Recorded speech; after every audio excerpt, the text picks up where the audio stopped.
କିନ୍ତୁ ମା ବାଉଡ଼ି ନା ହେଲା ବାଉଡ଼ିଛି କିଏ ନା ମାଙ୍କ ଶରୀରଟି ଛାଡ଼ିଛନ୍ତି କାହିଁକି ନା ସଂସାରରେ ଯିଏ ଆସିଛି ତାର ଶରୀର ତ୍ୟାଗ କରିବାକୁ ତାକୁ ପଡିଥାଏ କାହିଁକି ଅବିନାଶୀ ସେଇ ଓଡିଆ ଭାଗବତରେ ଜଗନ୍ନାଥ ଦାସ କହିଲେ କଣ କହିଲେ କହିଲେ ବର୍ତ୍ତ୍ୟମଣ୍ଡଳେ ଦେହ ବହି ଆହେ ଦେହ ଦେବତା ହୋଇଲେ ମରାଏ ଦେବତା ହୋଇଲେ ମରାଏ ଦେବତା ହୋଇଲେ ମରାଏ। ଜଗନ୍ନାଥ ଦାସ କହିଲେ ମର୍ତ୍ତ୍ୟମଣ୍ଡଳରେ ଯିଏ ଜନ୍ମ ହୋଇଛି ଦେବତା ହେଲେ ମଧ୍ୟ ତାର ଶରୀରକୁ ତ୍ୟାଗ କରିବାକୁ ପଡିବ। ଆପଣ ଦେଖି ଆସନ୍ତୁ ତ୍ରେତୟା ଯୁଗରେ ପ୍ରଭୁ ରାମ ଅବତାର ନେଲେ ଦେହ ତ୍ୟାଗ କଲେ ଦ୍ୱାପର ଯୁଗରେ କୃଷ୍ଣ ଅବତାର ନେଲେ ଦେହ ତ୍ୟାଗ କଲେ ସତ୍ୟ ଯୁଗରେ ମଧ୍ୟ ଦେହ ତ୍ୟାଗ କରିଛନ୍ତି ନୃସିଂହ ଅବତାର ନେଇଥିଲେ ପ୍ରଭୁ ଦେହ ତ୍ୟାଗ କରିଛନ୍ତି କରିନାହାନ୍ତି କଳି ଯୁଗରେ ଜଗନ୍ନାଥ ମହାପ୍ରଭୁ ଯେତେବେଳେ ନବକଳେବର ଆସିଯାଏ ସିଏ ମଧ୍ୟ ଶରୀରକୁ ତ୍ୟାଗ କରିଥାନ୍ତି ସେଇଥିପାଇଁ ଆପଣଙ୍କର କବି କହିଲେ କଣ କହିଲେ କହିଲେ କେହି ରହି ନାହିଁ ରହିବେ ନାହିଁ ଟିହି କେହି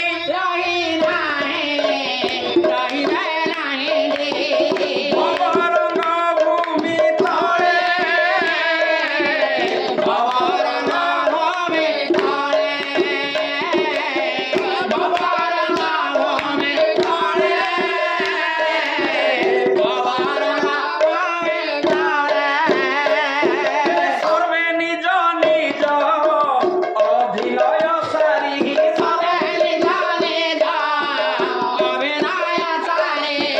ବାହୁଡ଼ିବେ କାଳ ବଳେ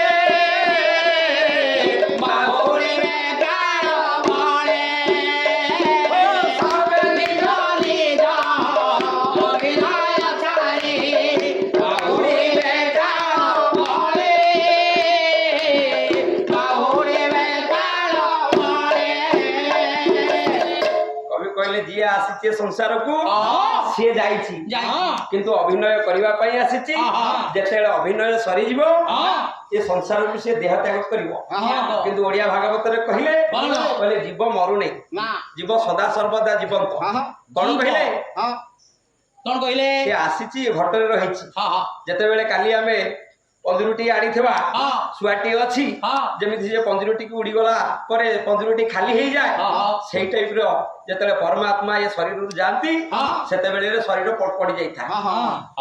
ସେଇଥିପାଇଁ ଓଡିଆ ଭାଗବତ ଜଗନ୍ନାଥ କହିଲେ ଜୀବ ମରଣ ନିକଟେ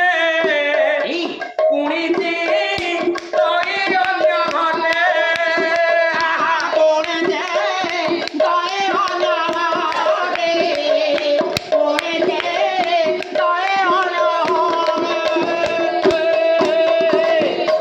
ଯେତେବେଳେ ମରଣ ମୃତ୍ୟୁ ସମୟ ପହଞ୍ଚି ଆସିବ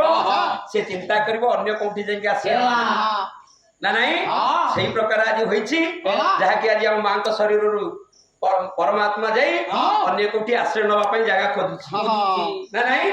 ତେଣୁକରି କଣ କଲେ ଧନ ଏ ମୁକ୍ତି ପାଇବ ନହେଲେ କାହିଁକି ନା ମାନବ ଜୀବନ ଦୁର୍ଲଭ ଜୀବନ ଏ ସଂସାରରେ 56 କୋଟି ଜୀବ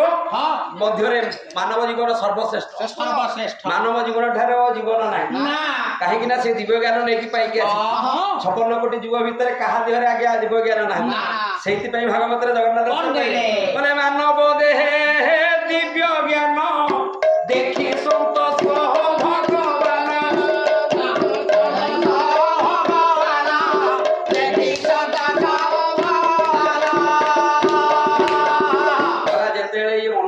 ଦିବ୍ୟ ଜ୍ଞାନ ନେଇ ଆସିଲା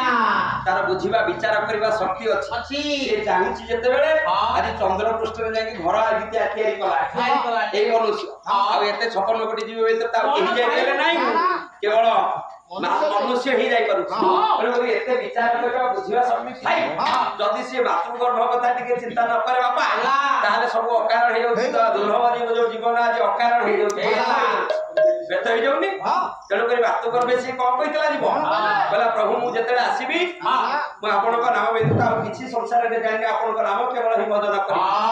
କଣ କହିଲା ସିଏ କହିଲା ବାତୁ ଗର୍ଭେ ଥାଇ ଯାହା ଥିଲୁ କହି ସେ ଯାହା ଥିଲୁ କହି ମର୍ତ୍ତ୍ୟରେ ପଡ଼ି ତୁ ସବୁ ଗଲୁ ଭୁଲି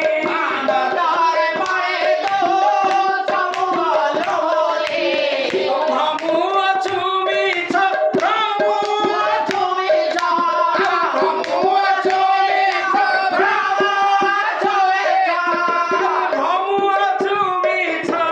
ମାୟାରେ ପଡ଼ି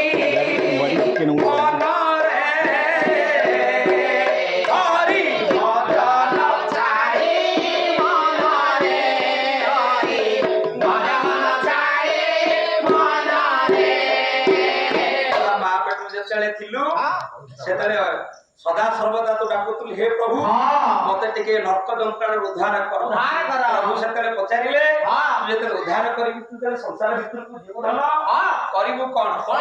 ପ୍ରଭୁ ଆପଣଙ୍କର ନାମ ବ୍ୟତୀତ ଆଉ ମୁଁ କିଛି ଜାଣେ ନା ଆପଣଙ୍କ ବ୍ୟତୀତ ଆଉ ମୁଁ କିଛି ଜାଣେ ନା ଚିହ୍ନେ ନା ଆପଣଙ୍କର ନାମକୁ ହିଁ ଭଜନ କରିବା ବ୍ୟତୀତ ମୋର ଆଉ କୌଣସି ଏ କଥା କହିକି ଆସିବା ପରେ ଯେତେବେଳେ ବାତରୁ ଗର୍ଭରୁ ତଳେ ପଡିଗଲୁ ଧନ ଆଉ ଯାହାକୁ ଭିତରେ ଦେଖିଥିଲୁ ତାକୁ ଆଉ ପାଇଲୁନି ଖୋଜିଲୁ ମାନେ କୁଆ ବୋଲି ଦାବ ଛାଡିଲୁ କୁଆଡେ ବୋଲି ଯେତେବେଳେ ଖୋଜିଛୁ ମା ଚିନ୍ତା କଲା ମୋ ଛୁଆକୁ ଭୋକ କଲାଣି ଲଗାଇଲା ଅମୃତରେ ତାର ମୁହଁଟା ଯେତେବେଳେ ଅମୃତ ଟିକେ ଧନ ପାଇଲୁ ମାୟା ତତେ ଲାଗିଲା ନା ନାଇଁ ଏ ମାୟା ସଂସାର ଜାଲର ଭିତରେ ତୁ ଆଜି ପଡି ଛଟପଟ ହଉଛୁ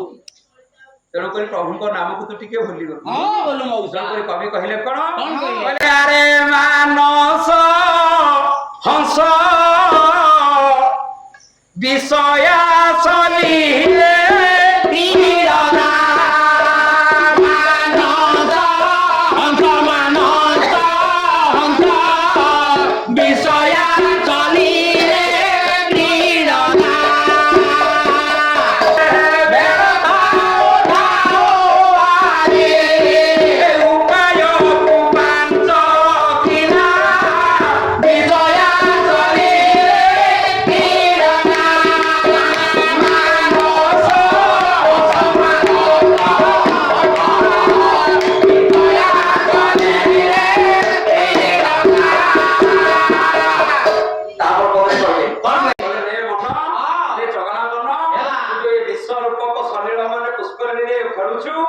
ସେଥିରେ ବିଶ୍ୱରୂପକ ଜଳ ଭରି ରହିଛି ଦିନେ ନା ଦିନେ ସେ ଜଳ ସରିଯିବ ତୁ ଅକାରଣରେ ତୋ ଜୀବନଟା ବ୍ୟର୍ଥ ହେଇଯିବ ଧନ ଛଟପଟ ହବ ତାପର ପଦରେ କହିଲେ କଣ ପାଞ୍ଚରେ ନହି ତୁ ପଚିଶରେ କରି ଦୋଷ ପାଞ୍ଚରେ ନହିଲେ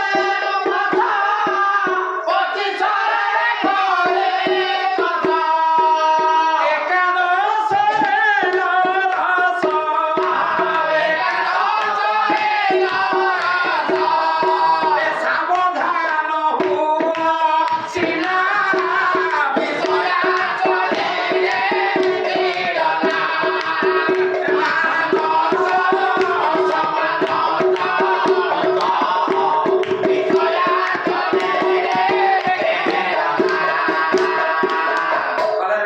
ଦୋଷ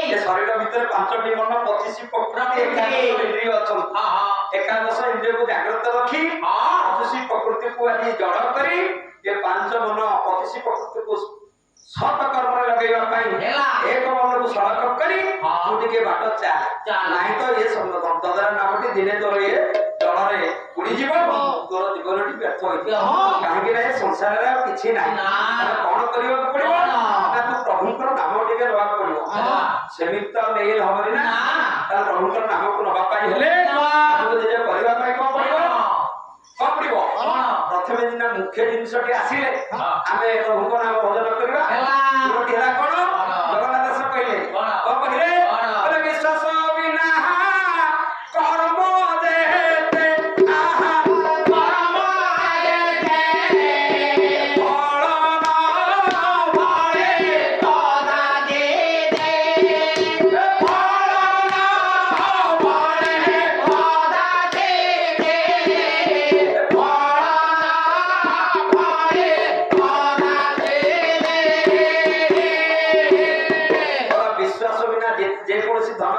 କରିବୁ ତାର ଫଳ କିଛି ତତେ ମିଳିବ ନାହିଁ। ତେଣୁକରି ସେଇଥିପାଇଁ କହିଲେ କର୍ମ କରିବ ନାନା ମତେ ଫଳିବ କର୍ମର ଆୟତି ନାଇଁ। ଯେମିତି କର୍ମ କରିଥିବ ସେମିତି ଧନ ଫଳ ପାଇବ। ତେଣୁ ମୂଳଟି ହେଲା କଣ?